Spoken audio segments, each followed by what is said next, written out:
আবারও স্বাগত CBN TV USA সংবাদ বুলেটিনে। শুনছিলেন কর্ণফুলী ইনকাম ব্রেক সংবাদ শিরোনাম, এবারে বিস্তারিত। নিউ ইয়র্কে বাংলাদেশ কমিউনিটির বিশিষ্ট ব্যবসায়ী এবং এম্পায়ার কেয়ার এজেন্সির স্বত্বাধিকারী নুরুল আজিমের আয়োজনে এক বিশেষ ইফতার ও দোয়া মাহফিল অনুষ্ঠিত হয়েছে।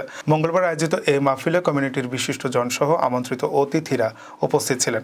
ইফতার মাহফিলে নিউ ইয়র্ক স্টেট অ্যাসেম্বলির সদস্য জেনিফার রাজকুমার এবং নিউ ইয়র্ক সিটির মেয়র এরিক অ্যাডামসের প্রতিনিধি মীর বাশার, রাজনীতিবিদ গিয়াস আহমেদ, আজকাল সম্পাদক শাহনাজ সহ বিভিন্ন সামাজিক ও রাজনৈতিক ব্যক্তিত্ব অংশ নেন।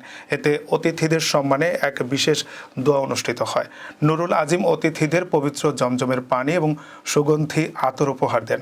আয়োজিত ইফতার ও দোয়া মাহফিলের প্রশংসা করেন উপস্থিত অতিথিরা এবং একে একটি সফল ও ব্যতিক্রমী আয়োজন বলে অভিহিত করেন।